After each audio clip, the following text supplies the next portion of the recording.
असर्वस्य प्रभवो मत्तः सर्वं प्रवर्ते इति मत्वा भजन्ते मां बुधा भावसमन्विताः। अनुवाद। मैं समस्त आध्यात्मिक तथा भौतिक जगतों का कारण हूँ। प्रत्येक वस्तु मुझ ही से उद्भूत है। जो बुद्धिमान यह भली भांति जानते हैं, वे मेरी प्रेमा भक्ति में लगते हैं तथा हृदय से पूरी तरह मेरी पूजा में तत्पर होते हैं।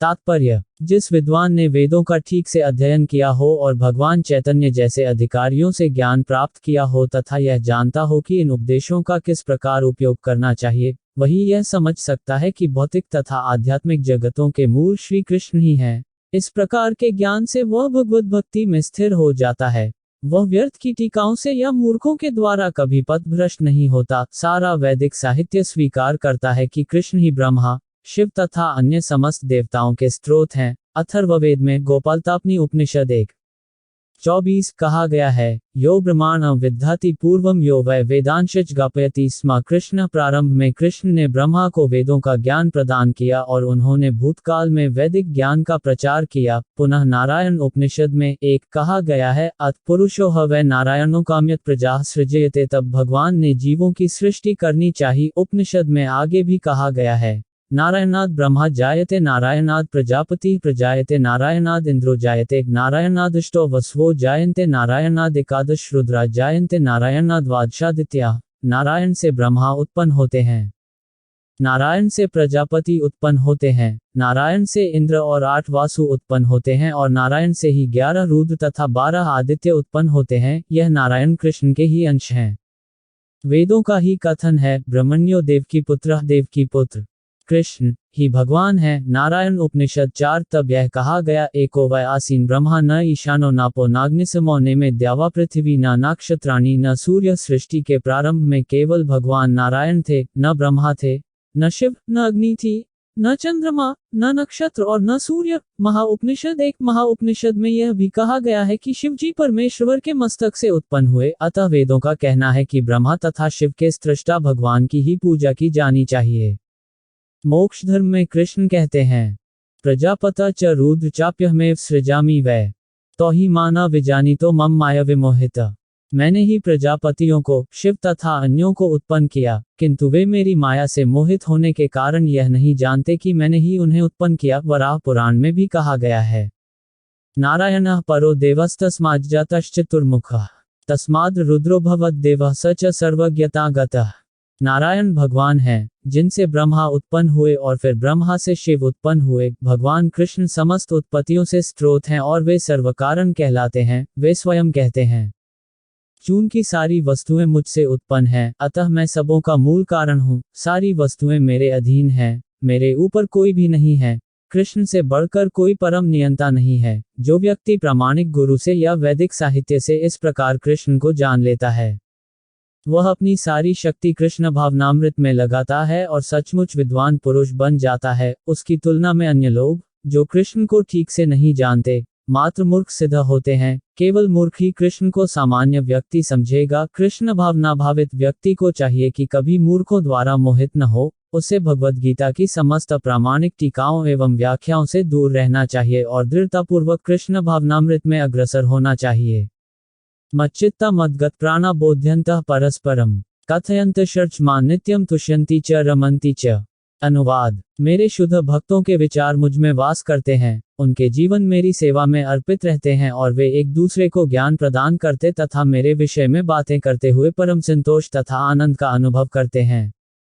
तात्पर्य। यहाँ जिन शुद्ध भक्तों के लक्षणों का उल्लेख हुआ है, वे निरंतर भगवान की दिव्य प्रेमा भक्ति में रमे रहते हैं। उनके मन कृष्ण के चरण कमलों से हटते नहीं, वे दिव्य विषयों की ही चर्चा चलाते हैं। इस श्लोक में शुद्ध भक्तों के लक्षणों का विशेष रूप से उल्लेख हुआ है। भगवत भक्त परमेश्वर के गुणों तथा उनकी लीलाओं के गान में अहनिश लगे रहते हैं। उनके हृदय तथा आत्माएं निरंतर कृष्ण में निमग्न रहती हैं और वे अन्य भक्तों से भगवान के विषय में बातें करने में आनंदानुभव करते हैं।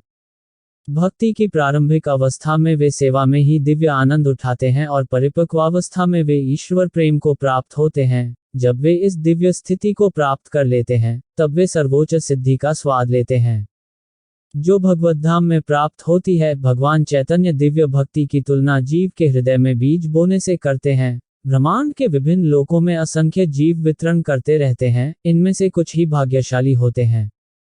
जिनकी शुद्ध भक्त से भेंट हो पाती है और जिन्हें भक्ति समझने का अवसर प्राप्त हो पाता है, यह भक्ति बीज के सदृश है। यदि इसे जीव के हृदय में बो दिया जाए और जीव हरे कृष्ण का श्रवण तथा कीर्तन करता रहे तो बीज अंकुरित होता है।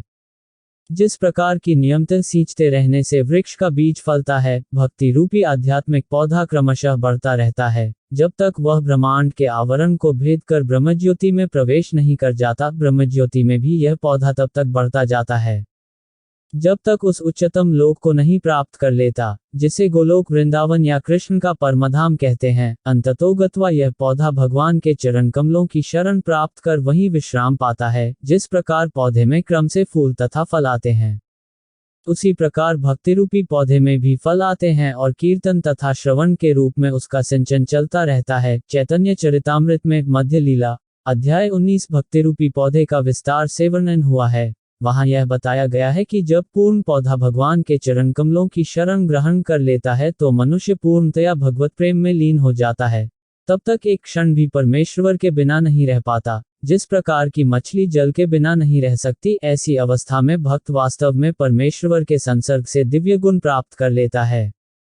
श्रीमद् भागवत में भी भगवान तथा उनके भक्तों के संबंध के विषय में ऐसी अनेक कथाएं हैं। इसीलिए श्रीमद् भागवत भक्तों को अत्यंत प्रिय है, जैसा कि भागवत में ही 12.1318 कहा गया है। श्रीमद् भागवतम पुराणम अमलम यद्वैष्णवाना प्रियम। ऐसी कथा में भौतिक कार्यों, आर्थिक विकास, इंद्रिय तृप्ति तथा मोक्ष के विषय में कुछ भी नहीं है। श्रीमद् भागवत ही एकमात्र ऐसी कथा है जिसमें भगवान तथा उनके भक्तों की दिव्य प्रकृति का पूर्ण वर्णन मिलता है। फलतः कृष्ण भावनामृत जीव ऐसे दिव्य साहित्य के श्रवण में दिव्य रुचि दिखाते हैं, जिस प्रकार तरुण तथा तरुणी को परस्पर मिलने में आनंद प्राप्त होता है। तेषां सततयुक्ताना भजता प्रीतिपूर्वकम ददामि बुद्धियोग तम येन मामुप्यान्ति ते। अनुवाद: जो प्रेम पूर्वक मेरी सेवा करने में निरंतर लगे रहते हैं, उन्हें मैं ज्ञान प्रदान करता हूँ, जिसके द्वारा वे मुझ तक आ सकते हैं। तात्पर्य: इस श्लोक में बुद्धि योगम शब्द अत्यंत महत्वपूर्ण है। हमें स्मरण हो कि द्वितीय अध्याय में भगवान ने अर्जुन को उपदेश देते हुए कहा था कि मैं तुम्हें अनेक विषयों के बारे में बता चुका हूं और अब मैं तुम्हें बुद्धि योग की शिक्षा दूंगा। अब उसी बुद्धि योग की व्याख्या की जा रही है। बुद्धि योग कृष्ण भावनामृत में रहकर कार्य करने को कहते हैं और यही उत्तम बुद्धि है। बुद्धि का अर्थ है बुद्धि और योग का अर्थ है यौगिक गतिविधियां अथवा यौगिक उन्नति। जब कोई भगवत धाम को जाना चाहता है और भक्ति में वह कृष्ण भावनामृत को ग्रहण कर लेता है, तो उसका यह कार्य बुद्धियोग कहलाता है। दूसरे शब्दों में, बुद्धियोग वह विधि है जिससे मनुष्य भवबंधन से छूटना चाहता है। उन्नति करने का चरम लक्ष्य कृष्ण प्राप्ति है। लोग इसे नहीं जानते, अतः भक्तों तथा प्रामाणिक गुरु की संगति आवश्यक है। मनुष्य को ज्ञात होना चाहिए कि कृष्ण ही लक्ष्य हैं और जब लक्ष्य निर्दिष्ट है तो पथ पर मंदगति से प्रगति करने पर भी अंतिम लक्ष्य प्राप्त हो जाता है। जब मनुष्य लक्ष्य तो जानता है किंतु कर्मफल में लिप्त रहता है तो वह कर्मयोगी होता है, यह जानते हुए कि लक्ष्य कृष्ण है। जब कोई कृष्ण को समझने के लिए मानसिक चिंतन का सहारा लेता है तो वह ज्ञानयोग में लीन होता है, किंतु जब वह लक्ष्य को जानकर कृष्ण भावनामृत तथा भक्ति में कृष्ण की खोज करता है तो वह भक्तियोगी या बुद्धियोगी होता है और यही पूर्ण योग है। यह पूर्ण योग ही जीवन की सिद्धावस्था है।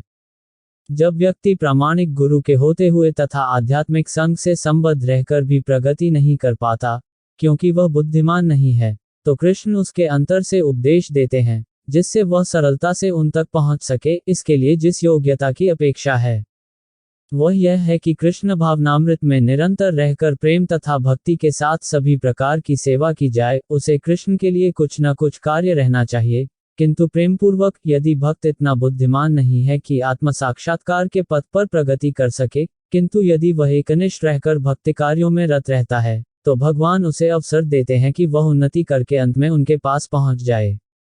तेषामेवानुकंपार्थमहम ज्ञानजम तमः नाशयाम्यात्मभावस्थो ज्ञानदीपेन भास्वता। अनुवाद: मैं उन पर विशेष कृपा करने के हेतु उनके हृदयों में वास करते हुए ज्ञान के प्रकाशमान दीपक के द्वारा अज्ञानजन्य अंधकार को दूर करता हूँ।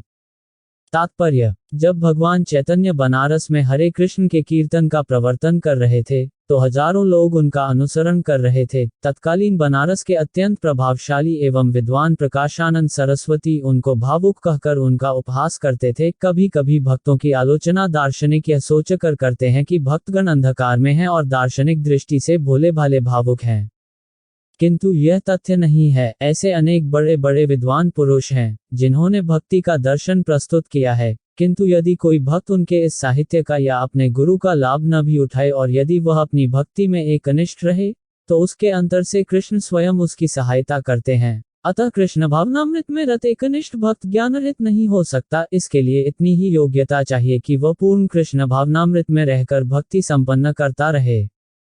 आधुनिक दार्शनिकों का विचार है कि बिना विवेक के शुद्ध ज्ञान प्राप्त नहीं किया जा सकता। उनके लिए भगवान का उत्तर है, जो लोग शुद्ध भक्ति में रत हैं, भले ही वे पर्याप्त शिक्षित न हो तथा वैदिक नियमों से पूर्णतया अवगत न हो, किंतु भगवान उनकी सहायता करते ही हैं, जैसा कि इस श्लोक में बताया गया है। भगवान अर्जुन को बताते हैं कि मात्र चिंतन से परम सत्य भगवान को समझ पाना असंभव है, क्योंकि भगवान इतने महान हैं कि कोरे मानसिक प्रयास से उन्हें न तो जाना जा सकता है, न ही प्राप्त किया जा सकता, भले ही कोई लाखों वर्षों तक चिंतन करता रहे। किंतु यदि भक्ति नहीं करता, यदि वह परम सत्य का प्रेमी नहीं है, तो उसे कभी भी कृष्ण या परम सत्य समझ में नहीं आएंगे। परम सत्य कृष्ण केवल भक्ति से प्रसन्न होते हैं और अपनी अचिंत्य शक्ति से वे शुद्ध भक्त के हृदय में स्वयं प्रकट हो सकते हैं। शुद्ध भक्त के हृदय में तो कृष्ण निरंतर रहते हैं और कृष्ण की उपस्थिति सूर्य के समान है, जिसके द्वारा अज्ञान का अंधकार तुरंत दूर हो जाता है। शुद्ध भक्त पर भगवान की यही विशेष कृपा है। करोड़ों जन्मों के भौतिक संसर्ग के कल्मश के कारण मनुष्य का हृदय भौतिकता के मल धूलि से आच्छादित हो जाता है, किंतु जब मनुष्य भक्ति में लगता है और निरंतर हरे कृष्ण का जप करता है, तो यह मैल तुरंत दूर हो जाता है और उसे शुद्ध ज्ञान प्राप्त होता है। परम लक्ष्य विष्णु को इसी जप तथा भक्ति से प्राप्त किया जा सकता है, अन्य किसी प्रकार के मनोधर्म या तर्क द्वारा नहीं। शुद्ध भक्त जीवन की भौतिक आवश्यकताओं के लिए चिंता नहीं करता है, न तो उसे कोई और चिंता करने की आवश्यकता है, क्योंकि हृदय से अंधकार हट जाने पर भक्त की प्रेमा भक्ति से प्रसन्न होकर भगवान स्वतः सब कुछ प्रदान करते हैं। यही भगवद गीता का उपदेश सार है। भगवद गीता के अध्ययन से मनुष्य भगवान के शरणागत होकर शुद्ध भक्ति में लग जाता है। जैसे ही भगवान अपने ऊपर भार ले लेते हैं, मनुष्य सारे भौतिक प्रयासों से मुक्त हो जाता है।